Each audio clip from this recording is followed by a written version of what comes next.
Corona ভাইরাসে বিশ্বজুড়ে মৃতের সংখ্যা 1.5 লাখ ছাড়লো, আক্রান্ত 22.5 লাখ। যুক্তরাষ্ট্রে একদিনে 2,500 মানুষের মৃত্যু।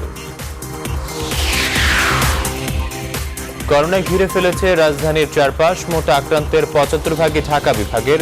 নারায়ণগঞ্জের পর নতুন হটস্পট গাজীপুর।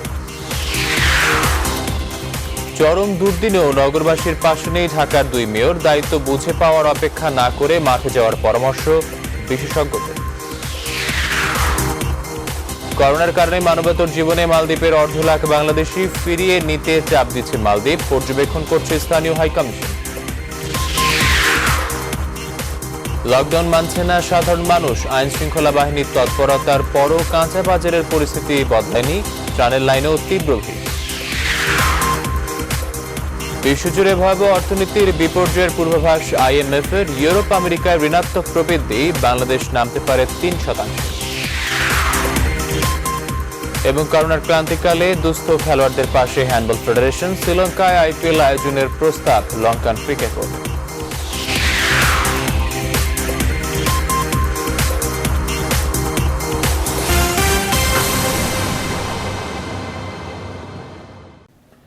স্বাগত নিউজ 24 সকাল 7টার সংবাদের সাথে আছে আমি আকাশ হাসান। দেখছিলেন সংবাদ শিরোনাম, এবার বিস্তারিত। শুরুতে স্যাভলন অ্যান্টিসেপটিক সোপের সৌজন্যে করোনা ভাইরাস পরিস্থিতি।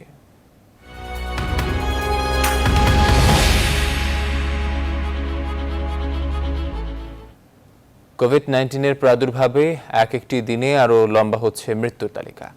24 ঘন্টায় নতুন করে 8,653 জনের মৃত্যুতে মোট মৃত্যু এসে দাঁড়িয়েছে 1,54,000-এ।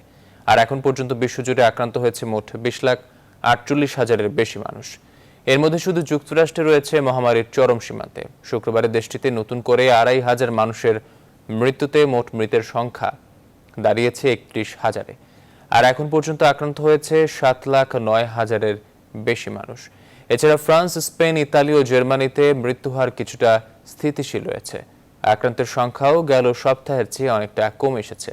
তবে ইউরোপের মধ্যে যুক্তরাজ্যে মৃত্যুহার অন্যান্যদের তুলনায় কিছুটা বেশি। তবে চীনে নতুন করে মারা গেছে 1,290 জন। ফলে দেশটির মোট মৃতের সংখ্যা দাঁড়ালো 4,600-তে। গেল কয়েকদিনের মধ্যে নতুন করে কিছু দেশের মৃত্যুহার কিছুটা বেড়েছে। এর মধ্যে রয়েছে তুরস্ক, বেলজিয়াম, ব্রাজিল, কানাডা ও নেদারল্যান্ডস। এদিকে আসন্ন রোজার তারাবির নামাজের পর প্রয়োজনে ঈদ উল ফিতরের নামাজও বাড়িতে পড়ার আহ্বান জানিয়েছে সৌদি আরবের গ্র্যান্ড মুফতি।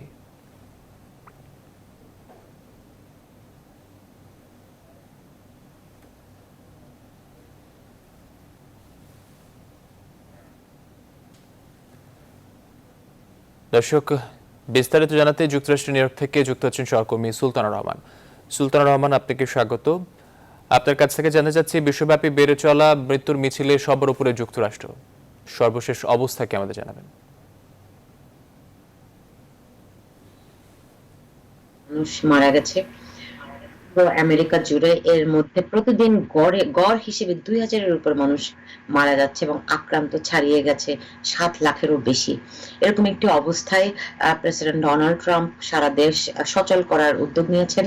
তিনি আগামী 1 মের আগেই অন্তত 29টি স্টেট নতুন করে সচল করতে চান, কারণ অর্থনৈতিক যে দুরবস্থা সামনের দিনগুলোতে দেখা দিয়েছে তা মোকাবেলা করার জন্য আসলে তিনি অর্থনীতি সচল করতে চান। সেই ক্ষেত্রে যে স্টেটগুলোতে সংক্রমণের প্রকোপ কিছুটা কম, সেগুলো তিনি আগে খুলতে চান। 3টি ধাপে তিনি সারা দেশ সচল করার পরিকল্পনার কথা জানিয়েছেন। তবে নিউ ইয়র্ক সহ অধিকাংশ স্টেটের গভর্নররা বলছেন যে অবস্থায়, যে পরিস্থিতি এখন প্রত্যেকটি স্টেটে এখন সচল করাটা হবে খুবই ঝুঁকিপূর্ণ এবং আরো অনেক প্রাণহানির আশঙ্কা করা হচ্ছে। এরকম একটা অবস্থায় যদিও আজকেই টেক্সাসের গভর্নর তিনি ঘোষণা দিয়েছেন যে তিনি সীমিত পরিসরে দেশ সচল করবেন, সেক্ষেত্রে মানুষকে মাস্ক পরা, গ্লাভস পরা এগুলো বাধ্যতামূলক করে সামাজিক দূরত্ব নিশ্চিত রাখা, এরকম কিছু গাইডলাইন দিয়ে সীমিত পরিসরে সচল করার ঘোষণা দিয়েছেন টেক্সাসের গভর্নর। কিন্তু নিউ ইয়র্কের গভর্নর, আপনি জানেন যে পুরো আমেরিকার মধ্যে নিউ ইয়র্কের অবস্থা সবচেয়ে শোচনীয়। এখানে প্রায় 2.5 লাখ মানুষ এখন পর্যন্ত আক্রান্ত হয়েছে। মারা গেছে, শুধুমাত্র নিউ ইয়র্কেই মারা গেছে 15,000-এর বেশি মানুষ এবং প্রতিদিন গড়ে 650-এর উপরে মানুষ মারা যাচ্ছে এখানে। এরকম একটি অবস্থায় নিউ ইয়র্কের গভর্নর গভর্নরের সঙ্গে প্রেসিডেন্ট ডোনাল্ড ট্রাম্প এক ধরনের বাকযুদ্ধে জড়িয়েছেন। প্রেসিডেন্ট ট্রাম্প তিনি বলছিলেন যে সারা দেশ সচল করতে তার এখতিয়ার রয়েছে, কিন্তু গভর্নররা বলছেন, বিশেষ করে নিউ ইয়র্কের গভর্নর অ্যান্ড্রু কুওমো বলছেন যে স্টেটগুলো কে কখন সচল হবে সেটি আসলে গভর্নরের এখতিয়ার। এই নিয়ে এক ধরনের বাকযুদ্ধ চলছে প্রেসিডেন্ট ডোনাল্ড ট্রাম্পের সঙ্গে অন্যান্য স্টেটের গভর্নরদের। কিন্তু আসলে এখানে আমরা এখন প্রায় 1 মাসের উপরে ঘরে বন্দি অবস্থায় সবাইকে থাকতে হচ্ছে।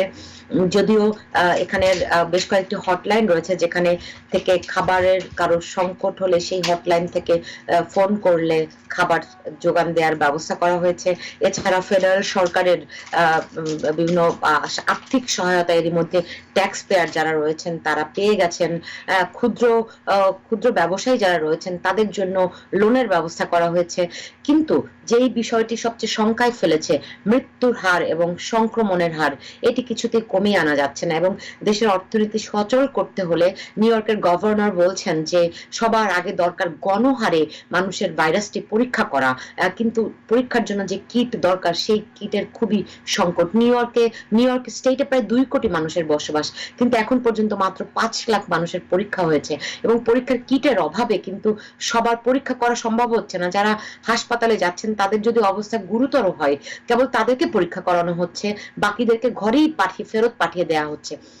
এরকম একটি অবস্থায় নিউ ইয়র্ক সহ অধিকাংশ স্টেটের গভর্নররা বলছেন অর্থনীতি সচল করতে হলে খুব ম্যাসিভ আকারে গণহারে পরীক্ষার সুযোগ তৈরি করতে হবে এবং সেই জন্য ফেডারেল সরকারকে সহায়তা করতে হবে যাতে করে পরীক্ষার জন্য যে কিটগুলো দরকার সেগুলো যেন সরবরাহ করা হয় জনসংখ্যা অনুপাতে, এবং ধাপে ধাপে মানুষকে ঘরের বাইরে বের করা। যেমন তারা বলছেন যে যদি মানুষ সচল করতে হয়, দেশ সচল করতে হয়, তাহলে পরীক্ষা করে যিনি সুস্থ আছেন তাকে আগে ঘরের বাইরে যেতে দেওয়া এবং যারা আক্রান্ত তাদেরকে আইসোলেট করা, মানে বিচ্ছিন্নতা থেকেই যারা আক্রান্ত হবে তাদেরকে বিচ্ছিন্ন করে রাখা এবং যারা সুস্থ থাকবেন তাদেরকে কাজে অংশগ্রহণ করার সুযোগ সৃষ্টি করা। এর বাইরে যদি সচল করার উদ্যোগ নেওয়া হয় তার পরিণতি খুবই ভয়াবহ হওয়ার আশঙ্কা করা হচ্ছে। ধন্যবাদ আপনাকে। দর্শক, যুক্তরাষ্ট্র থেকে যুক্ত ছিলেন সহকর্মী সুলতানুর রহমান, তিনি জানাচ্ছিলেন যুক্তরাষ্ট্রের সর্বশেষ অবস্থা। এদিকে যুক্তরাষ্ট্রের তৈরি করোনার পরীক্ষামূলক ঔষধ রেমডেসিভির ব্যবহারে রোগীরা দ্রুত সুস্থ হচ্ছেন বলে দাবি করেছেন দেশটির চিকিৎসকরা। করোনা ভাইরাস আক্রান্তদের চিকিৎসার জন্য এখন পর্যন্ত কোনো অনুমোদিত ওষুধ নেই। বিশ্বের বিভিন্ন দেশ কার্যকরী ঔষধ নিয়ে গবেষণা চালিয়ে যাচ্ছে। যুক্তরাষ্ট্রের ন্যাশনাল ইনস্টিটিউট অব হেলথও বেশ কয়েকটি ঔষধ নিয়ে পরীক্ষা চালাচ্ছে। এরই একটি হলো রেমডেসিভির ঔষধ। গিলিয়াড সায়েন্সের তৈরি এই ওষুধটি ইবোলার বিরুদ্ধে পরীক্ষা করা হলেও এতে সফলতা এসেছিল খুবই কম। তবে কোভিড-19 সার্স সহ করোনা ভাইরাস সংক্রমণ প্রতিরোধ ও চিকিৎসায় এই ওষুধ কার্যকরী বলে মনে করা হচ্ছে। এর আগে ফেব্রুয়ারিতে বিশ্ব স্বাস্থ্য সংস্থা জানায় রেমডেসিভির ওষুধটি করোনা প্রতিরোধে সম্ভাবনা রয়েছে।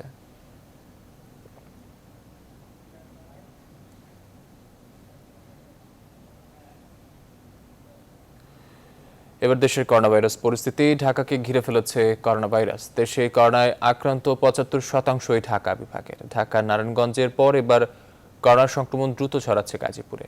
সংক্রমণের নতুন হটস্পট হতে যাচ্ছে গাজীপুর। জনস্বাস্থ্য বিশেষজ্ঞরা বলছেন স্বাস্থ্যবিধি ও লকডাউন কার্যকর না হওয়ায় দ্রুত ছড়িয়ে পড়ছে সংক্রমণ।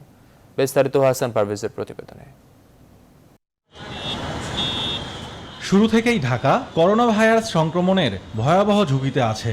এরই মধ্যে ঢাকা সিটির 100টির বেশি জায়গায় সংক্রমণ ছড়িয়ে পড়েছে। বৃহস্পতিবার স্বাস্থ্য অধিদপ্তরের সর্বশেষ তথ্য অনুযায়ী ঢাকায় আক্রান্ত রোগীর সংখ্যা 636 জন, যা মোট আক্রান্তের 40%ই ঢাকার বাসিন্দা।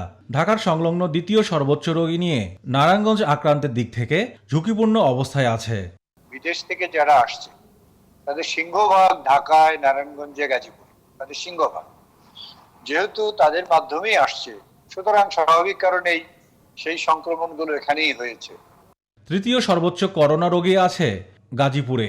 গত এক সপ্তাহে এই জেলায় শনাক্ত রোগী বেড়েছে প্রায় 14 গুণ। গাজীপুরে 16 মার্চ প্রথম ইতালি ফেরত এক ব্যক্তির মধ্যে সংক্রমণ ধরা পড়ে। 10 এপ্রিল আক্রান্ত রোগী বেড়ে হয় 6 জন। এরপর থেকে রোগীর সংখ্যা আশঙ্কাজনকভাবে বাড়ছে গাজীপুরে। আপনি এই 5টা স্যাটেলাইট শহরকে যদি সাথে নেন, নারায়ণগঞ্জ, গাজীপুর, মুন্সিগঞ্জ, নরসিংদী, মানিকগঞ্জ, তাহলে এটা টোটাল মিলিয়ে, এবং আপনি নিশ্চয়ই খেয়াল করবেন যে আমাদের গাজীপুরে অসংখ্য কারখানা আছে, সেগুলো যদি সাথে নেন তাহলে এটা আসলে বাংলাদেশে একটা বড় এপিসেন্টার হিসেবে দাঁড়িয়ে যেতে পারে। গত কয়েকদিন থেকে ঢাকার চারপাশের জেলাগুলোতেও সংক্রমণ বাড়তে শুরু করেছে। ঢাকা বিভাগের 13টি জেলাতে ছড়িয়ে পড়েছে করোনা সংক্রমণ। সারা দেশে মোট আক্রান্তের 4 ভাগের 3 ভাগই এই বিভাগে। বাকি অঞ্চলগুলোতে আমাদের যাতায়াত সীমিত করতে হবে, যথাসম্ভব ঘরে থাকতে হবে, এবং তার পাশাপাশি আমরা ঘরে ঘরে গিয়ে রোগী শনাক্ত করে তাদেরকে চিকিৎসা, তাদের টেস্ট করা এবং তাদেরকে পৃথক করে ব্যবস্থা করতে হবে। সহজ কথা দুটোই, যে আপনাকে আইসোলেশনটা খুব ভালো করে করতে হবে এবং কোয়ারেন্টাইনটা খুব ভালো করে করতে হবে। এটা হলো না ছড়ানোর জন্য। ঢাকা ও নারায়ণগঞ্জ থেকে দেশের বিভিন্ন জায়গায় সংক্রমণ ছড়িয়ে পড়ছে বলে জানিয়েছে স্বাস্থ্য বিভাগ। হাসান পারভেজ, নিউজ 24, ঢাকা। ক্ষুধার্ত ত্রাণবঞ্চিত নাগরিকদের অভিযোগ, ঢাকার নবনির্বাচিত 2 মেয়রকে পূর্ণাঙ্গভাবে পাশে পাচ্ছে না তারা। ভোটের আগে দাঁড়ে দাঁড়ে ঘোরা প্রার্থীরা এখন করোনা পরিস্থিতিতে ভোটারদের পাশে নেই। এক পক্ষ বলছেন তারা এখনও দায়িত্ব বুঝে নেননি। বিশ্লেষকরা পাল্টা প্রশ্নে বলছেন, মানুষের জন্য কাজ করতে কি শুধু দায়িত্বের জন্য অপেক্ষা করতে হয়? বিস্তারিত আশিকুর রহমান শ্রাবণের প্রতিবেদনে। এই মানুষগুলোর ভিক্ষার অভিজ্ঞতা নেই। কথা বলে জানা যায়, কেউ নির্মাণ, কেউ মুদি দোকানি, আর কেউ ছোটখাটো ফ্যাক্টরিতে কাজ করে জীবিকা নির্বাহ করত। আজ তারাই ত্রাণ প্রত্যাশী। করোনা সংকট এরই মধ্যে দারিদ্র্যসীমা রেখা কিছু মানুষের মাথার ওপরে তুলেছে। আমি করতাম হলো পাইলিংয়ের কাজ। পাইলিংয়ের কাজও সরকার বন্ধ করে দিচ্ছে। খাওয়ানোর অভাবে আমরা রাস্তায় বয়ে রয়েছি। এখন যে মেয়র আছে, নেতা ফেতা হাবিজাবি আছে, আমরা তো ওদেরকে চিনি না। আর ওদের কাছে যদি আমরা যাই, জাগরক চেনে, নেতা ফেতা ওদের কাছে এসে দিয়ে যায়। এই যে কমিশনের কাছে যায়, তারা খালি স্লিপ নেয়, কিন্তু ঘরের মধ্যে কোনো খাবার দাবার কোনো কিছুই পচে না। এই জীবনে কখনো করিনি, এই করতেছি। এখন পেটের রাস্তায় দাঁড়াইতে হইতেছে। অথচ মাত্র 3 মাস আগে হয়তো রাজধানীর এই রাস্তাতেই মানুষের পাশে থাকার প্রতিশ্রুতি দিয়ে মেয়র প্রার্থীরা মিছিলের বহর চালিয়েছিলেন। তার কয়েকদিন পর এসব মানুষের ভোটেই জয়ের মালা গলায় উঠেছে। শপথও নিয়েছেন তাদের পাশে থাকার। তবে বাস্তবতা হলো, ঢাকার নিম্নবিত্ত ভোটার ও তাদের পরিবারের মানুষেরা ভালো নেই। গণমাধ্যমকে সামনে পেলেই অভিযোগের অন্ত নেই। না কায় মরতেছে, আমরা তো কাজ পারি না। ও নিজের জীবন নিজে যাব লাগবে, এছাড়া আমরা পুঁজি নাই। কমিশনারে মেয়রের চিন্তা করতেছে। ভোট চাইছে, উনি পাস হয়েছে, উনি চলে গেছে গা। 7,500 ভোটার থাকে আর 5 লাখের মতো মানুষ থাকে, তাহলে যদি আপনি 50টা প্যাকেট দেন ত্রাণ, তাহলে আমি কার কাছে দিব? ঢাকার নবনির্বাচিত মেয়ররা শপথ নিলেও এখনও আনুষ্ঠানিক দায়িত্ব নেননি। বিশ্লেষকরা বলছেন, মাঠে না থাকার পেছনে এই অজুহাতটি দেখাতে পারেন তারা। কিন্তু ভোটারদের পাশে থাকতে আনুষ্ঠানিক দায়িত্ব নেওয়া কি খুব জরুরি, এই প্রশ্নও তুলেছেন তারা। যে সময়টা প্রাথমিক পর্যায়ে ছিল, তাদের করার অনেক কিছু ছিল, সেক্ষেত্রে আতিক সাহেব কিছুটা করেছেন। আর দক্ষিণের যিনি হয়েছেন, তিনি তেমন কোনো তৎপরতা আমার চোখে পড়ে নাই। আমি ব্যর্থতা বলবো না, তারা এই জিনিসটা গুরুত্বই বুঝে না। শপথ নিয়েছেন, তাদের কার্যক্রম এখনো শুরু হয় নাই, কিন্তু যেহেতু তারা জনপ্রতিনিধি, দৈনিক আয়ের উপরে নির্ভরশীল এবং ভিক্ষুক, তাদের ব্যাপারে যদি আমরা প্রয়োজনীয় ব্যবস্থা না নিতে পারি, তাহলে এই মানুষগুলি করোনাকে ভয় না করে ক্ষুধার তাগিদে তারা কিন্তু রাস্তায় নেমে আসবে, বিভিন্ন ধরনের বেআইনি কার্যক্রমের সাথে জড়িত হবে। বিশ্লেষকরা বলছেন, এই পরীক্ষায় পাশ করতে না পারলে ভবিষ্যতে সাধারণ মানুষও মন থেকে তাদের সত্যিকার নগরপিতা হিসেবে গ্রহণ করবে না। নবনির্বাচিত মেয়রদের কাছে সবিনয় অনুরোধ, আপনারা এগিয়ে আসুন। আশিকুর রহমান শ্রাবণ, নিউজ 24, ঢাকা। দেশে করোনা আক্রান্ত প্রথম চিকিৎসক ডক্টর ফয়সাল জাহাঙ্গীর পলাশ সুস্থ হয়ে বাড়ি ফিরেছেন। নিউজ 24-কে একান্ত সাক্ষাৎকারে তার অভিজ্ঞতার কথা জানিয়েছেন। বলেন, করোনা আক্রান্ত হলেই মৃত্যু নয়, তার প্রমাণ তিনি নিজেই। তার পরামর্শ, আতঙ্কিত না হয়ে সচেতন হতে হবে। একই সঙ্গে ডক্টর ফয়সাল বলেন, করোনা যুদ্ধে ডাক্তারদের পিছপা হওয়ার সুযোগ নেই। বিস্তারিত হাসান পারভেজের প্রতিবেদনে। অনেকে আক্রান্ত হচ্ছেন, অলরেডি 20 লাখ লোক আক্রান্ত হয়ে গেছে, অনেকে মারা গিয়েছেন, কিন্তু এদের মধ্যে অনেকেই ভালো হচ্ছেন, সুস্থ হয়েছেন। যেমন আমি হয়েছি, ডাক্তার ফয়সাল জাহাঙ্গীর পলাশ মিরপুরে ডেল্টা মেডিকেল কলেজ হাসপাতালে এক করোনা আক্রান্ত রোগীর সংস্পর্শে এসে এই ভাইরাসে আক্রান্ত হয়েছিলেন। 20 তারিখে আমার জ্বর আসার পরে আমি একটু ভয় পেয়ে যাই। আইডি স্যারকে আমি 21 তারিখ সকালে ইনফর্ম করি, আমার বিষয়ে জানাই। তো ওনারা সাথে সাথে আমার স্যাম্পল কালেক্ট করেন এবং 21 তারিখ সন্ধ্যার দিকে আমাকে ওনারা রিপোর্ট ওভার ফোনে জানিয়ে দেন যে আপনার পজিটিভ এসেছে। জানতে চাওয়া আক্রান্ত হওয়ার পর তার মানসিক অবস্থা কেমন ছিল। আমি মানসিকভাবে একটু প্রস্তুত ছিলাম। রিপোর্টটা শোনার পরে একটু খারাপ লেগেছে, কিন্তু আমি ভেঙে পড়িনি, ইজিলি নিয়েছিলাম। আচ্ছা, আমার সিমটম 2 দিনে খারাপ ছিল, এছাড়া আমি বাকি 19 দিনে নর্মাল ছিলাম বলা যাবে। যারা করোনা আক্রান্ত এবং যারা এখনো আক্রান্ত হননি তাদের তিনি একগুচ্ছ পরামর্শ দিয়েছেন। যারা অলরেডি আক্রান্ত হয়ে গিয়েছেন কোভিড-19-এ, তাদের উদ্দেশ্যে বলবো আপনারা ধৈর্য ধরুন, মহান আল্লাহ তাআলাকে স্মরণ করুন। কিছুদিনের ব্যাপার, হয়তো কাউকে 14 দিন লাগবে, কারো 1 মাস লাগবে। ইনশাআল্লাহ সবাই সুস্থ হয়ে যাবেন। যেহেতু আমি হয়েছি, আপনারাও ইনশাআল্লাহ সুস্থ হবেন। আমি ওনাদের বলবো যে আপনারা সচেতন হন, বাইরে ঘোরাফেরা করবেন না, নিজের পাশে থাকুন, নিজের জন্য, নিজের পরিবারের জন্য। আমি চিকিৎসকদের উদ্দেশ্যে একটা কথা বলতে চাই, নিজেদের সুরক্ষা বজায় রেখে আপনারা রোগীর সেবা করুন। যেহেতু এটা যুদ্ধ, এই যুদ্ধে পিছপা হওয়া যাবে না। ইনশাআল্লাহ আমরা অবশ্যই জয়ী হব। ডাক্তার ফয়সাল সুস্থ হয়ে 12 এপ্রিল বাড়ি ফিরেছেন। বাড়ি ফিরলেও এখন তিনি 14 দিন হোম কোয়ারেন্টাইনে থাকবেন বলে জানিয়েছেন। অবশ্যই, কারণ আমার তো কোনো এটা তো আমার পেশা, যেহেতু আমার এটা পেশা, আমাকে তো কাজ করতেই হবে। আজীবন যতদিন বেঁচে থাকি ততদিন কাজ করেই যেতে হবে। হাসান পারভেজ, নিউজ 24, ঢাকা। একে তো অবৈধ অভিবাসী, তার উপরে চাকরি নেই, ফলে তীব্র খাদ্য সংকট আর স্বাস্থ্য ঝুঁকিতে দিন কাটছে মালদ্বীপের প্রায় 1.5 লক্ষ অবৈধ বাংলাদেশি অভিবাসীর। করোনার প্রভাবে দেশটিতে এরই মধ্যে অর্থনৈতিক ধস নামায় এসব অবৈধ কর্মীকে ফিরিয়ে নিতে বাংলাদেশকে বারবার চাপ দিচ্ছে মালদ্বীপ সরকার। তাদের ফিরিয়ে আনতে না পারলেও পরিস্থিতি স্বাভাবিক করতে 100 টন খাবারের এক জাহাজ পাঠিয়েছে বাংলাদেশ। আর পুরো ঘটনা প্রবাহের ওপর নজর রাখছে স্থানীয় বাংলাদেশ দূতাবাস। বিস্তারিত জানাচ্ছেন লক্ষ্মী জেসমিন সোমা। মালদ্বীপের রাজধানী মালে শহরের ব্যস্ততম এক সড়ক মাজেদ হিমাগু। এই রাস্তার নামিদামি শপিং মল আর অট্টালিকার পাশেই ছোট্ট এক খুপড়ি ঘরে আশ্রয় নিয়েছেন কিছু বাংলাদেশি অভিবাসী। কবুতরের খোপের মতো শ্বাসরুদ্ধকর এক পরিবেশে বন্দী এই মানুষগুলো, যাদের বেশিরভাগেরই চাকরি নেই জমানো টাকা কিংবা পর্যাপ্ত খাবার সংস্থান। ভিডিও কলে নিউজ 24-এর কাছে এমন মানবেতর জীবনযাপনের চিত্র তুলে ধরেন ভুক্তভোগীরা। 2 মাস ধরে করোনা ভাইরাসের কারণে আমরা কাজকর্ম নাই এবং টুকটাক কাম করে যা করি আমরা, আমাদের এখানে চলাচল করতে কষ্ট হয়। আমরা এই জায়গায় খানার বিল, রুম ভাড়া দিতে পারি না, আমাদের পরিবার কেমনে চলবে? সরকারের কাছে আহ্বান জানাচ্ছে যেন সরকারি কিছুটা লোন অথচ আমাদের প্রবাসী ভাইদেরকে দেয়, পরবর্তীতে এই লোনগুলো পরিশোধ করে দেওয়া হবে। মালদ্বীপে এমন আরো কিছু বাংলাদেশির সাথে কথা হয় যাদের মুখেও একই ভাষ্য। আমাদের 60 থেকে 70,000 মানুষ বর্তমানে আমরা বেকার অবস্থায় আছি। তো সেদিক থেকে আমরা খুবই খাদ্য সংকটে আছি এবং আমাদের আর্থিক সংকট খুবই ভয়াবহ।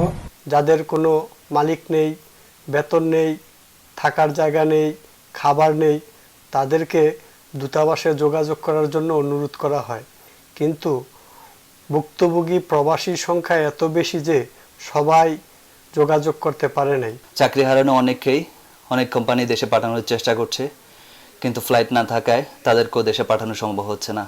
দক্ষিণ এশিয়ার 115 বর্গ কিলোমিটারের পর্যটন নির্ভর ছোট্ট দেশ মালদ্বীপ। মাত্র 5 লাখ জনসংখ্যার দেশটিতে বাংলাদেশি আছে প্রায় 1 লাখ। এর মধ্যে মালদ্বীপ সরকারের হিসাব অনুযায়ী অবৈধ বাংলাদেশি কর্মী প্রায় 40,000। বেসরকারি হিসাবে তা 1.5 লাখেরও বেশি। এমন পরিস্থিতিতে অন্য দেশের নাগরিকদের মতোই প্রায় 1.5 লাখ অবৈধ বাংলাদেশি কর্মীকে ফিরিয়ে নিতে বাংলাদেশকে বারবার চাপ দিচ্ছে দেশটি। মালদ্বীপে বাংলাদেশি প্রবাসীদের অনেকে এখন কর্মহীন হয়ে পড়েছেন। তাদের আহার এবং বাসস্থানের সংস্থান করতে অনেক কষ্টের সম্মুখীন হচ্ছে। আমরা হাই কমিশনের পক্ষ থেকে সীমিত সংখ্যক প্রবাসীদের সহায়তা করার চেষ্টা করছি, তবে অবৈধ প্রবাসীদের দেশে ফিরে নেওয়ার জন্য মালদ্বীপ সরকারের পক্ষ থেকে ক্রমাগত আমাদেরকে অনুরোধ করা হচ্ছে। বাস্তবতার নিরিখে আমরা প্রবাসীদের বিষয়ে পদক্ষেপ গ্রহণ করব। স্থানীয় দূতাবাস থেকে কয়েকশো বাংলাদেশির খাবার জোগানের ব্যবস্থা করলেও সংকটে আছে হাজার হাজার মানুষ। এমন পরিস্থিতিতে গেল বুধবার মালদ্বীপ সরকারকে 100 টন খাবার ও মেডিকেল সরঞ্জাম উপহার পাঠায় বাংলাদেশ। লাকমিনা jasmine Soma, news 24, Dhaka. দেশের এই মহামারীতে জাতি হিসেবে আমাদের বিভক্তি কোনোভাবেই কাম্য নয়, বরং ঘরে ঘরে সচেতনতার দুর্গ গড়ে তুলে ঘরে বসেই করোনার মোকাবেলা করতে হবে। সকালে এক ব্রিফিং কালে এসব কথা বলেন আওয়ামী লীগের সাধারণ সম্পাদক ওবায়দুল কাদের। ইসলাম আলমগীর ডাক্তার মঈনের মৃত্যু নিয়ে দেশের স্বাস্থ্য ব্যবস্থার সমালোচনা করেছেন। কাজে এ নিয়ে অহেতুক দেশের স্বাস্থ্য ব্যবস্থা নিয়ে কথা তোলা, সমালোচনা করা মোটেও সমীচীন নয় বলে আমি মনে করি। করোনা পরবর্তী পরিস্থিতি মোকাবেলার সকল রাজনৈতিক দল এবং পেশাজীবীদের নিয়ে জাতীয় টাস্ক ফোর্স গঠনের আহ্বান জানিয়েছে বিএনপি। শুক্রবার সকালে বিএনপি চেয়ারপারসনের গুলশান কার্যালয়ে সংবাদ সম্মেলনে দলের মহাসচিব মির্জা ফখরুল ইসলাম আলমগীর এই আহ্বান জানান। তিনি বলেন, সরকার প্রণোদনা বললেও আসলে ঘোষিত প্যাকেজটি মূলত ব্যাংক নির্ভর ঋণ ছাড়ার কিছুই নয়, বরং ত্রাণ সহায়তা নিশ্চিত করতে এই ব্যবস্থা সেনাবাহিনীর হাতে ন্যস্ত করা উচিত বলে মনে করে বিএনপি। সরকার ও দায়িত্বশীল মন্ত্রীরা দেশের বর্তমান পরিস্থিতিকে গুরুত্ব দিচ্ছে না বলেও অভিযোগ করেন মির্জা ফখরুল। বর্তমানে স্বাস্থ্য ব্যবস্থা কতটা ভঙ্গুর যে একজন চিকিৎসকেরও সুরক্ষা আমরা দিতে পারিনি। এরকম বেশ কিছু ঘটনা আপনার ঘটছে, যেটা আমরা অনেকেই জানতে পারছি না। একটি মাত্র প্রতিষ্ঠান যাদেরকে সরকারিভাবে দায়িত্ব দেওয়া হয়েছে যে তারা এই করোনা বিষয়ক সমস্ত কিছুই তারাই দেখাশোনা করবেন, তারাই বলবেন এবং তথ্য তাদের কাছ থেকেই পাওয়া যাবে, অন্য কারো কাছ থেকে কোনো তথ্য পাওয়া যাবে না। এমনকি যদি কেউ অন্য কোনো তথ্য দেয় তার বিপদ আছে। বিপদ হচ্ছে যে যেটাকে গুজব বলে বা বিভিন্ন রকম কথা বলে তাকে কিন্তু তখন আইনের আওতায় ফেলে আপনার বিভিন্ন রকম সমস্যায় পড়তে হচ্ছে তাদেরকে। এবার হেক্সেল হ্যান্ড স্যানিটাইজারের সৌজন্যে করোনা ভাইরাস পরিস্থিতির আরো খবর।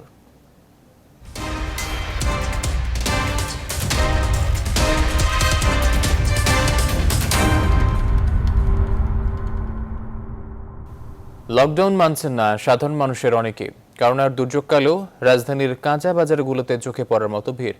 সাধারণ মানুষ বলছেন, নিজ এলাকায় দোকান বন্ধ থাকায় দূরে বড় বাজারে আসছেন তারা। প্রয়োজন ছাড়া কেউ বের হলে তাদেরকে সেনাবাহিনী ও আইনশৃঙ্খলা বাহিনীর সদস্যরা বাড়ি ফিরিয়ে দিচ্ছেন। অন্তরা বিশ্বাসের প্রতিবেদন। রাজধানীর কারওয়ান বাজারে এলে মনেই হয় না যে লকডাউন চলছে। শুক্রবার সকাল থেকেই ভিড় ছিল চোখে পড়ার মতো, অথচ বৃহস্পতিবার কারওয়ান বাজারের 2 ব্যবসায়ীর শরীরে করোনা ভাইরাস পাওয়া গেছে। তাদের একজন লাউপট্টি আড়তের ব্যবসায়ী, অন্যজন কর্মচারী। ওই ব্যবসায়ীর আড়ত ও বাসা লকডাউন করা হয়েছে। করার নাই, কারণ এলাকায় হলো সব লকডাউন। এখন আমাদের তো ফ্যামিলি বাঁচাইতে হবে, আমাদের তো বাজার করতে হবে। আমরা কোথায় যাব বলেন? মধ্যবিত্ত 10 দিন করতে পারবো। উচ্চবিত্তরা তো বাসায় 3 মাসের খাবার ফ্রিজে বোঝাই করে রাখছে। নিম্নবিত্তরা রেগুলার ত্রাণ চেয়ে খাচ্ছে, মানুষের কাছে সাহায্য নিয়ে খাচ্ছে। আমরা তো পড়ছি বিপদে। আমরা যেখানে থাকি ওখানে ডিম পাওয়া যাচ্ছে না, দোকানপাট বন্ধ। কাছাকাছি কোথাও আর বাজার নেই, আমাদের বাসায় ফার্ম গেটে। এখান থেকে যে বাজার নিয়ে গেলাম, এখন বাসার কত নিত্য প্রয়োজনীয় বাজারটা নাই। কি দিয়ে কেনলে চলুন, কঠিন অবস্থা। মাছ মাংস তো দূরে থাক, ভাত দুগাছে খাই, এইগুলা অনেক কষ্ট। রামপুরা, বাড্ডা, হাতিরপুল সহ রাজধানীর বেশ কিছু বাজারে এমন ভিড় দেখা গেছে।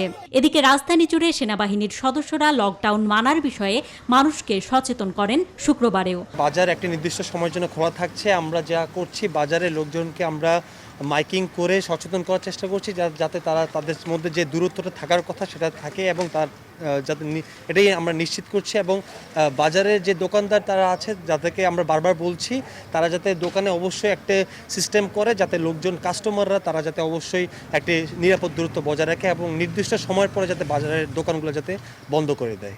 পুলিশের সদস্যরাও মানুষকে সচেতন করতে মাঠে ছিলেন।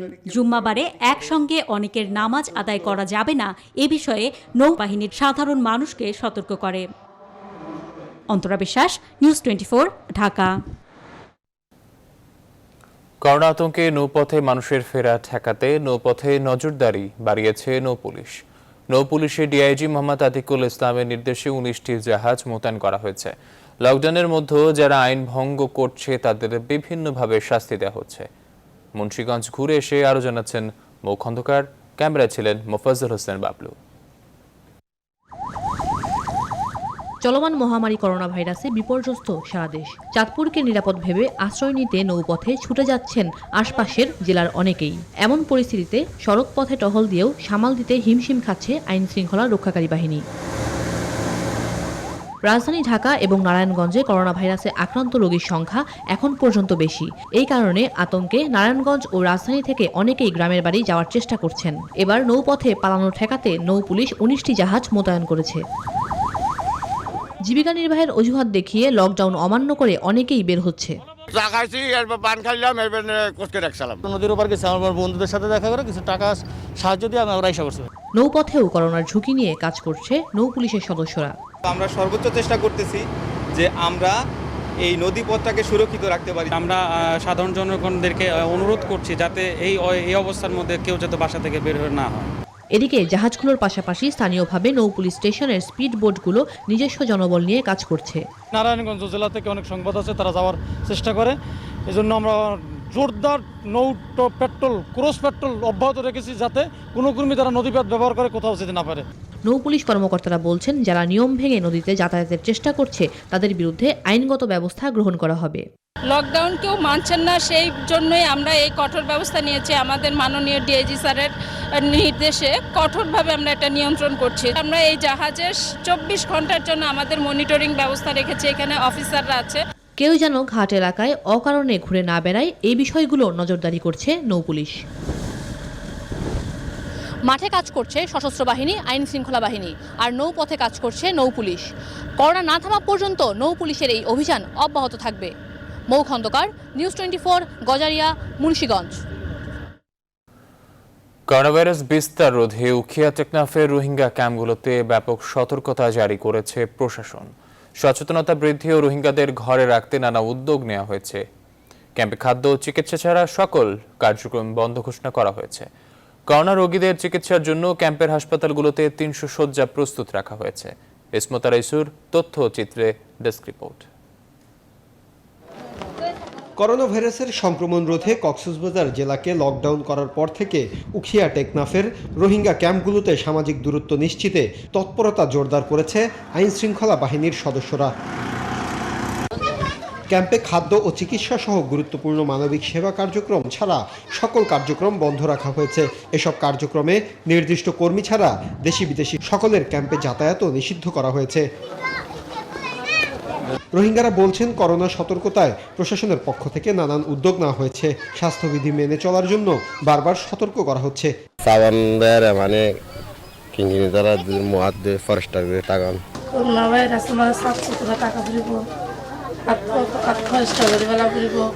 ক্যাম্পে আইসোলেশনের জন্য 300 শয্যা প্রস্তুত রাখা হয়েছে, যা 1000-এ উন্নীত করার কার্যক্রম চলছে।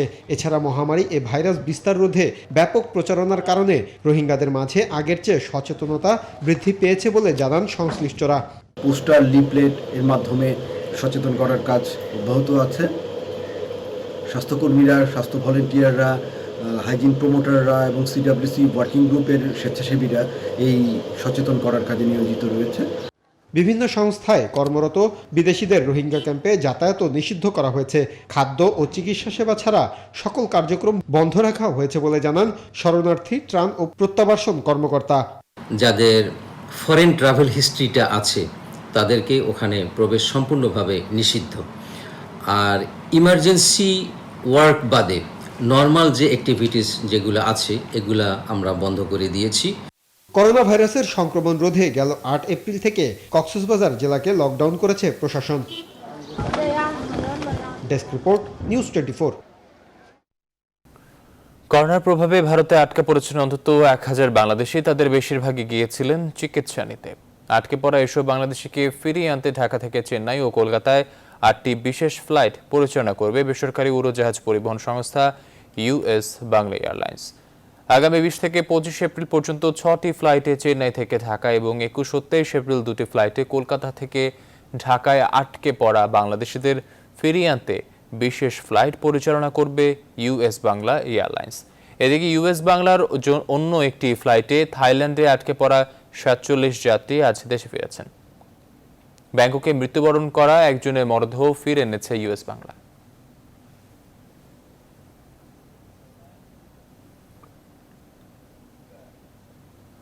বরিশালের বানারীপাড়া উপজেলা আওয়ামী লীগের সহসভাপতি ইউসুফ আলীর দোকান থেকে 7,680 কেজি সরকারি চাল উদ্ধার করেছে ভ্রাম্যমাণ আদালত।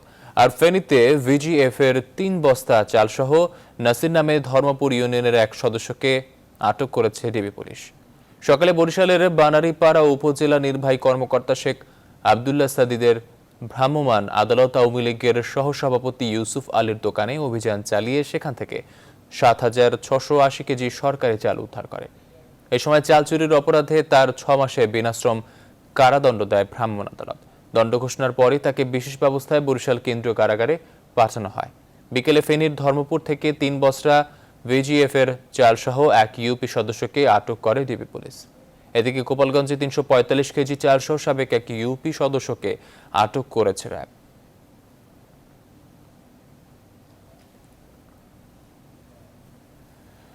গাজীপুরের কালিয়াকৈরের কুতুবদিয়ায় মুক্তিযুদ্ধ বিষয়ক মন্ত্রীর গানম্যান কিশোর কুমার নামে পুলিশের এক এএসআই এর গুলিতে এক যুবক নিহত হয়েছেন। গুরুতর আহত হয়েছেন আরেকজন। পুলিশ জানায় কিশোর কুমার, শহীদ ও মঈন পরস্পরের বন্ধু। বৃহস্পতিবার দিবাগত রাতে কুতুবদিয়া এলাকায় একটি পতিত জমিতে তারা আড্ডা দিচ্ছিলেন। ধারণা করা হচ্ছে এ সময় নেশাগ্রস্ত হয়ে কোনো বিষয় নিয়ে ঝগড়ার জেরে ধরে কিশোর তার কাছ থেকে পিস্তল দিয়ে শহীদ ও মঈনকে গুলি করেন। এতে শহীদের বুকে গুলি লাগলে ঘটনাস্থলে তিনি মারা যান। মঈনের পেটের একপাশে গুলিবিদ্ধ হয়। গুলির শব্দ পেয়ে এলাকাবাসী ছুটে আসলে কিশোর পালিয়ে যান। খবর পেয়ে কালিয়াকৈর থানা পুলিশ মঈনকে উদ্ধার করে সাভারের এনাম মেডিকেল কলেজ হাসপাতালে ভর্তি করেন। এই ঘটনায় শুক্রবার দুপুরে আশুলিয়া শিমুলিয়া এলাকা থেকে অভিযুক্ত গানম্যান কিশোর কুমারকে পিস্তল ও 6 রাউন্ড গুলিসহ গ্রেফতার করে পুলিশ। এদিকে হত্যাকাণ্ডের ঘটনাটি কোনোভাবেই মেনে নেওয়া হবে না এবং তা গানম্যান কিশোরের ব্যক্তিগত অপরাধ জানিয়ে তার বিরুদ্ধে আইনানুগ ব্যবস্থা নেওয়ার কথা জানিয়েছে মুক্তিযুদ্ধ বিষয়ক মন্ত্রী আকমা মুজাম্মেল হক।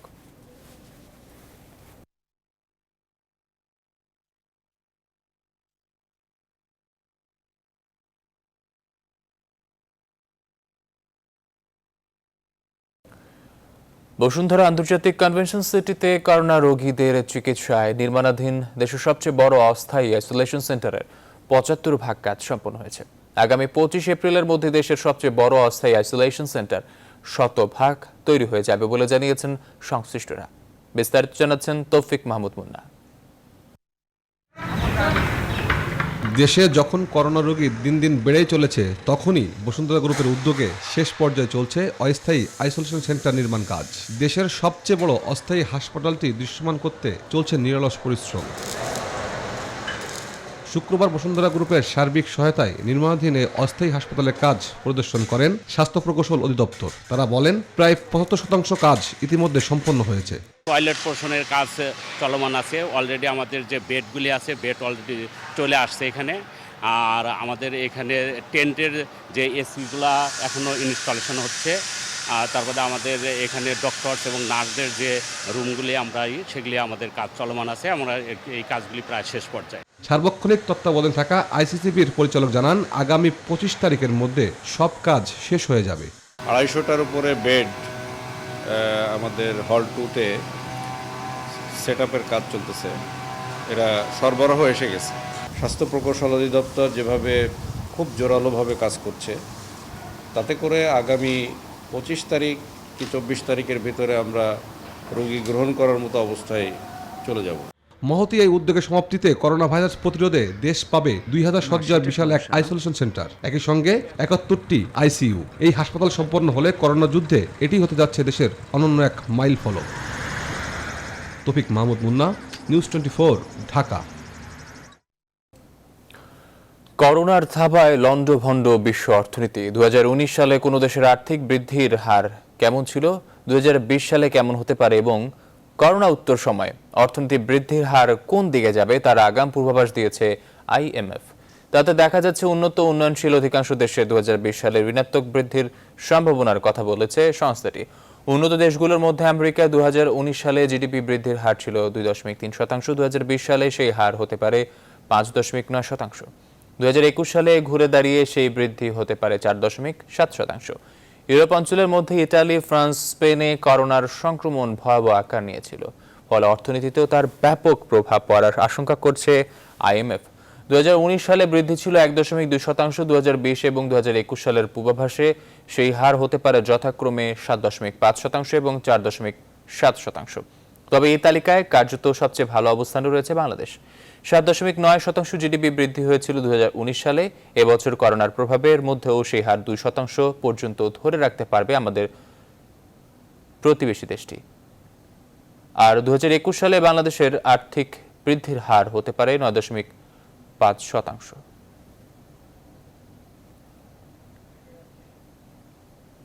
এবারে কৃষি খবর।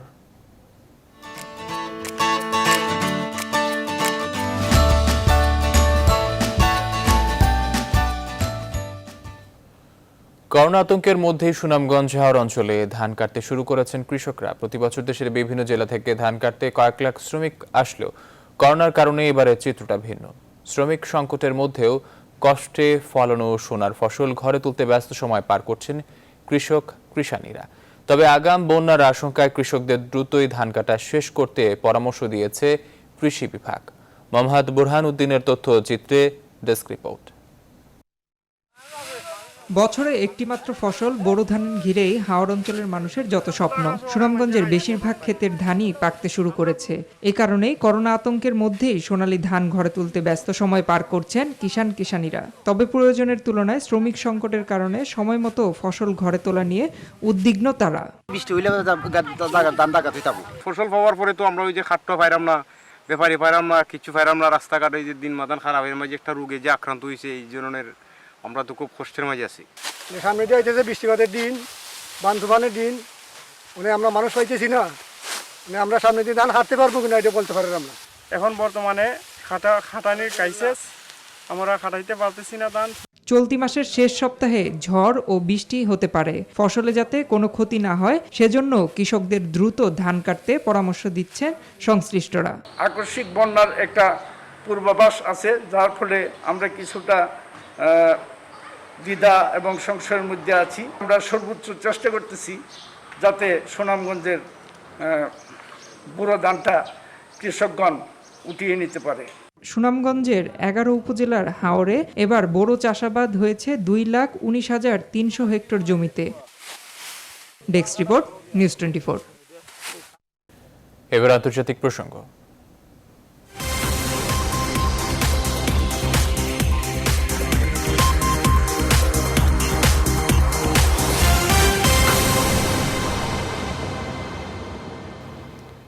ইউরোপ যুক্তরাষ্ট্রের পর করোনার ভয়াবহ থাবা গ্রাস করছে পৃথিবীর সবচেয়ে বড় মহাদেশ এশিয়াকেও। চীনের পর এবার ভারতের সংক্রমণ ছড়াচ্ছে বিদ্যুৎ গতিতে। দেশটিতে এরই মধ্যে 13,000 ছাড়িয়ে গেছে করোনা আক্রান্তের সংখ্যা। মৃত্যুর সংখ্যা বেড়ে দাঁড়িয়েছে 437। জাপানে প্রথম দিকে আক্রান্তের সংখ্যা কম থাকলেও গত কয়েক সপ্তাহে আক্রান্ত মৃত্যু বাড়ার জরুরি অবস্থা জারি করেছে দেশটি। তবে সময় মতো পদক্ষেপ না নেয় সমালোচনার মুখে পড়েছেন জাপানের প্রধানমন্ত্রী শিনজো অ্যাবে। বিস্তারিত জানাচ্ছেন চন্দ্রনী চন্দ্রা। করোনা ভাইরাসের সংক্রমণ যেন বাঁধভাঙা জোয়ারের মতো আছড়ে পড়েছে ভারতে। ইউরোপ আমেরিকার পর এবার করোনা হানা দিয়েছে বিশ্বের দ্বিতীয় জনবহুল দেশটিতে। ভারতের কেন্দ্রীয় স্বাস্থ্য মন্ত্রণালয়ের রিপোর্ট বলছে গত 24 ঘন্টায় 1,000-এরও বেশি মানুষ সংক্রমিত হয়েছে দেশ জুড়ে। আক্রান্তের সংখ্যা 1 লাফে 13,000 ছাড়িয়ে গেছে। নতুন করে মৃত্যু হয়েছে 23 জনের। মোট প্রাণহানির সংখ্যা 437। করোনা আক্রান্তের নিরিখে শীর্ষে রয়েছে মহারাষ্ট্র। সেখানে আক্রান্তের সংখ্যা 3,205 জন, মৃত্যু হয়েছে 194 জনের। মহারাষ্ট্র ছাড়াও আক্রান্তের সংখ্যা 1000 ছাড়িয়ে গেছে এমন রাজ্যগুলোর মধ্যে রয়েছে দিল্লি, তামিলনাড়ু, রাজস্থান এবং মধ্যপ্রদেশ। ভারতের পরের অবস্থানে রয়েছে পাকিস্তান। আক্রান্তের সংখ্যা 7,000 ছাড়িয়েছে। মোট মৃত্যুর সংখ্যা 136। নির্দেশনা মেনে সামাজিক দূরত্ব বজায় রেখে মসজিদে প্রতি শুক্রবার নামাজ পড়ানো হচ্ছে। এদিকে বর্মিজ নববর্ষ উপলক্ষে 25,000 কারাবন্দীকে মুক্তি দিয়েছে মিয়ানমার সরকার, যাদের মধ্যে 87 জন বিদেশি নাগরিক। অনেকে স্বজনরা অপেক্ষায় আছেন কারাবন্দী থেকে মুক্তি পাওয়ার তালিকায় তাদের নাম আছে কিনা। আমি তার জন্য অপেক্ষা করছি। আমি আশা করছি তিনি এই তালিকায় আছেন। জাপানের মন্ত্রিসভায় আরও এক কর্মকর্তা করোনায় আক্রান্ত হয়েছেন। এই নিয়ে 3 জন কর্মকর্তা করোনায় আক্রান্ত হলেন। এরই মধ্যে করোনার আক্রান্তের সংখ্যা 9,000 ছাড়িয়েছে দেশটিতে। মারা গেছে প্রায় 200 জন। দেশটির সরকারি হিসাবের চেয়ে প্রকৃত আক্রান্তের সংখ্যা কয়েক গুণ বেশি বলছে বিশেষজ্ঞরা। শুরু থেকেই সিঙ্গাপুরকে করোনা ভাইরাস মোকাবেলায় আদর্শ মনে করা হলেও ধীরে ধীরে ম্লান হতে চলেছে সেই সাফল্য। গত 24 ঘন্টায় দেশটিতে নতুন রোগী শনাক্ত হয়েছে আরও 728 জন, যা একদিনে সর্বাধিক আক্রান্তের রেকর্ডে প্রায় দ্বিগুণ। অন্যদিকে করোনার উৎপত্তিস্থল চীনেও নতুন করে বাড়তে শুরু করেছে আক্রান্ত ও মৃতের সংখ্যা। চন্দ্রানী চন্দ্রা, নিউজ 24।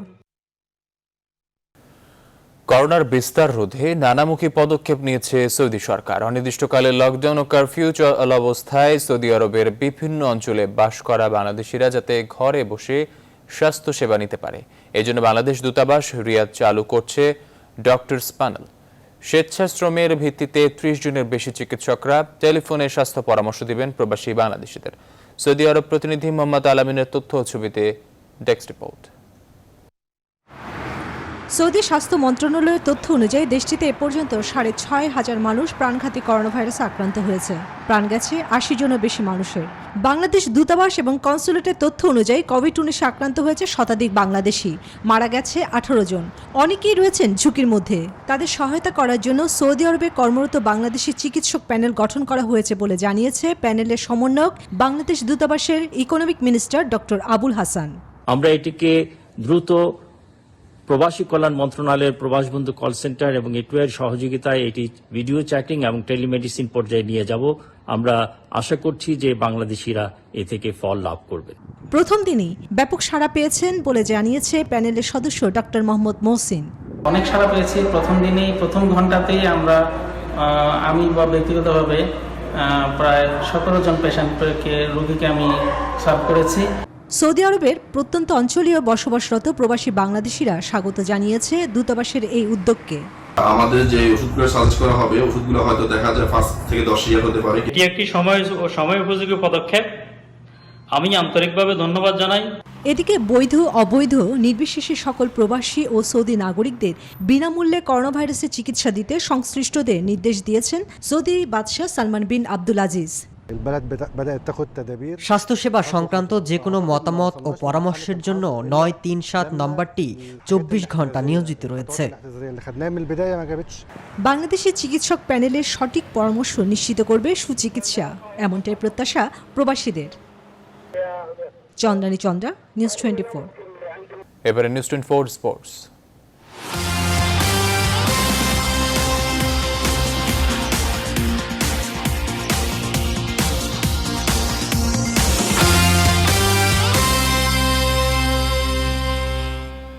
করোনায় বন্ধ খেলাধুলা, তাই বন্ধ আয়ের সব পথ। এমন অবস্থায় দুস্থ খেলোয়াড়দের পাশে দাঁড়ানোর জন্য বিত্তবান সংগঠকদের প্রতি আহ্বান জানিয়েছে হ্যান্ডবল ফেডারেশনের সাধারণ সম্পাদক রাসেদুজ্জামান কোহিনুর।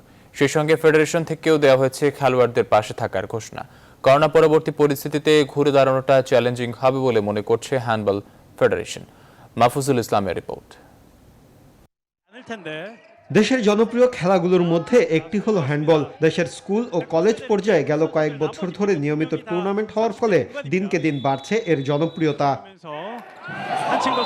তবে পাইপলাইনে খেলোয়াড় তৈরির পরিসংখ্যান বলছে বিভিন্ন সার্ভিস দল এবং দেশের প্রত্যন্ত অঞ্চলের আগ্রহীরাই হয়ে উঠছেন এই খেলার ভবিষ্যৎ কাণ্ডারি, যাদের বেশিরভাগই উঠে এসেছেন দরিদ্র পরিবার থেকে। করোনার আঘাতে এবার খেলা বন্ধ থাকায় বিপাকে পড়েছেন হ্যান্ডবল খেলোয়াড়রা। আমাদের যারা হ্যান্ডবল খেলোয়াড়, মেয়ে খেলোয়াড়, যারা প্রত্যন্ত অঞ্চল থেকে এই জাতীয় প্রতিযোগিতা এবং জাতীয় দলে খেলতে আসে, তারা বেশিরভাগই সাধারণ পরিবারের এবং তারা বিভিন্ন প্রতিষ্ঠানে চাকরি এবং বিভিন্ন প্রতিষ্ঠানের সাথে তারা কন্ট্রাক্ট বেসিস যে জীবিকা নির্বাহ অর্জন করতো, সেগুলো তাদের বন্ধ হয়ে গেছে। তাদেরকে আমরা ফেডারেশনের পক্ষ থেকে এবং আমাদের যারা বিভিন্ন দানশীল ব্যক্তি আছেন তাদেরকে আমি অনুরোধ করব, তারা যেন আমাদেরকে এই দরিদ্র খেলোয়াড়দের জন্য কিছু আর্থিক সহায়তার জন্য এগিয়ে আসেন। করোনা ভাইরাস সংক্রমণের এই পরিস্থিতিতে দেশের প্রায় সকল ফেডারেশনে প্রায় একই চিত্র।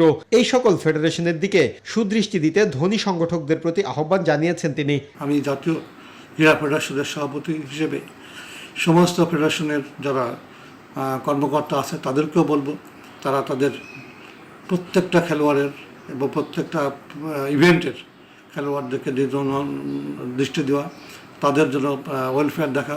করোনা পরিস্থিতি স্বাভাবিক হওয়ার পর আবারও পুরোদমে খেলাধুলা চালু করাটা বেশ চ্যালেঞ্জিং হবে বলে মনে করেন সংশ্লিষ্টরা। মাহফুজুল ইসলাম, নিউজ 24, ঢাকা। করোনা পরিস্থিতি উন্নতির আগে আইপিএল শুরু করা কোনোভাবেই সম্ভব নয়, 8 দলের টিম ম্যানেজমেন্টকে জানিয়ে দিয়েছে আয়োজকরা। অনির্দিষ্টকালের জন্য স্থগিত থাকছে ভারতের এই ফ্র্যাঞ্চাইজি টুর্নামেন্ট। তবে শেষ পর্যন্ত আইপিএল বাতিল হলে বড় আর্থিক ক্ষতির মুখে পড়বে বিসিসিআই। তবে চলমান পরিস্থিতিতে শ্রীলঙ্কা তাদের দেশে আইপিএল আয়োজনের প্রস্তাব দিয়েছে ভারতকে। বিস্তারিত রিপোর্টে। করোনা সংক্রমণে গোটা বিশ্বে লকডাউন চলছে। টেলি বৈঠকে বিসিসিআই প্রেসিডেন্ট সৌরভ গাঙ্গুলি আলোচনা করেন বোর্ডের বাকি কর্তাদের সঙ্গে। সিদ্ধান্ত, এই মুহূর্তে আইপিএল নিয়ে ভাবার জায়গা নেই তাদের। অনির্দিষ্টকালের জন্য স্থগিত থাকছে ভারতের এই টি-20 টুর্নামেন্ট। পরিস্থিতি উন্নতি না হলে আইপিএল নিয়ে কিছু বলার মতো জায়গায় আসতে পারবেন না, এমনটাই জানিয়ে দেওয়া হয় 8 দলের টিম ম্যানেজমেন্টকে।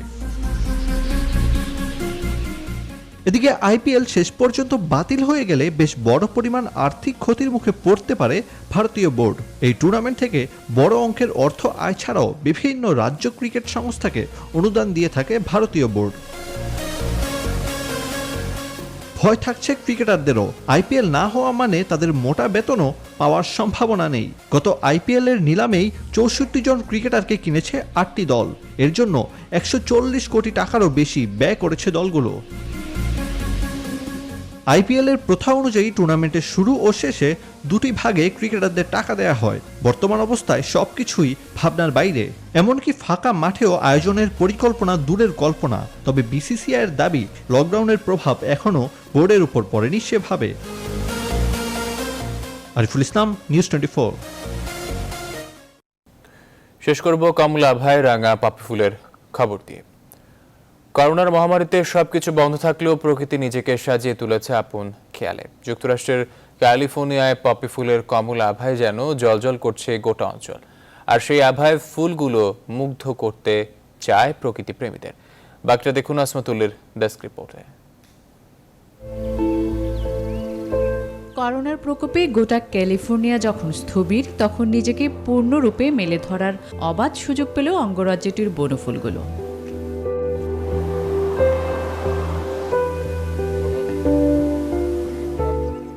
তাই এই সময়টাতে অঙ্গরাজ্যটির বনফুল পপির সোনালি আভায় যেন রাজসিক সৌন্দর্য পেয়েছে সেখানকার ছোট ছোট পাহাড়গুলো।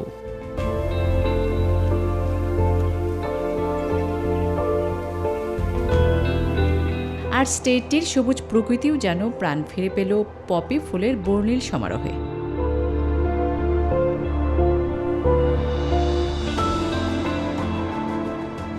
তাই তো এমন সৌন্দর্যের পসরা নিয়ে দর্শনার্থীদের কাছে ডাকছে শান্ত সুনমির এই ফুলের প্রকৃতি। তবে নান্দনিক এই সৌন্দর্য কাছ থেকে উপভোগ করতে পারছে না করোনায় দগ্ধ ফুল পিয়াসীরা।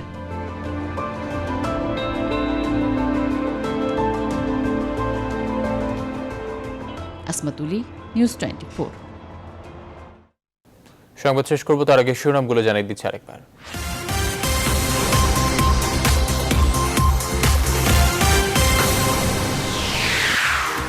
করোনা ভাইরাসে বিশ্বজুড়ে মৃতের সংখ্যা 1.5 লাখ ছাড়ালো, আক্রান্ত 22 লাখ। যুক্তরাষ্ট্রে একদিনে 2,500 মানুষের মৃত্যু। করোনা ঘিরে ফেলেছে রাজধানীর চারপাশ, মোট আক্রান্তের 75% ঢাকা বিভাগের। নারায়ণগঞ্জের পর নতুন হটস্পট গাজীপুর। চরম দুর্দিনেও নগরবাসীর পাশে নেই ঢাকার 2 মেয়র। দায়িত্ব বুঝে পাওয়ার অপেক্ষা না করে মাঠে যাওয়ার পরামর্শ বিশেষজ্ঞদের। করোনার কারণে মানবেতর জীবনে মালদ্বীপের 1.5 লাখ বাংলাদেশি ফিরে নিতে চাপ দিচ্ছে মালদ্বীপ, পর্যবেক্ষণ করছে স্থানীয় হাইকমিশন। লকডাউন মানছে না সাধারণ মানুষ, আইন শৃঙ্খলা বাহিনীর তৎপরতার পরও কাঁচা বাজারের পরিস্থিতি বদলায়নি, প্রাণের লাইনে তীব্র ভিড়। ভয়াবহ অর্থনৈতিক বিপর্যয়ের পূর্বাভাস IMF এর। ইউরোপ আমেরিকায় ঋণাত্মক, বাংলাদেশে নামতে পারে 2%। এবং করোনার ক্লান্তিকালে দুস্থ খেলোয়াড়দের পাশে হ্যান্ডবল ফেডারেশন। শ্রীলঙ্কায় IPL আয়োজনের প্রস্তাব লঙ্কান ক্রিকেট বোর্ড। দর্শক এই ছিল এখনকার আয়োজনের সাথে থাকার জন্য ধন্যবাদ সবাইকে।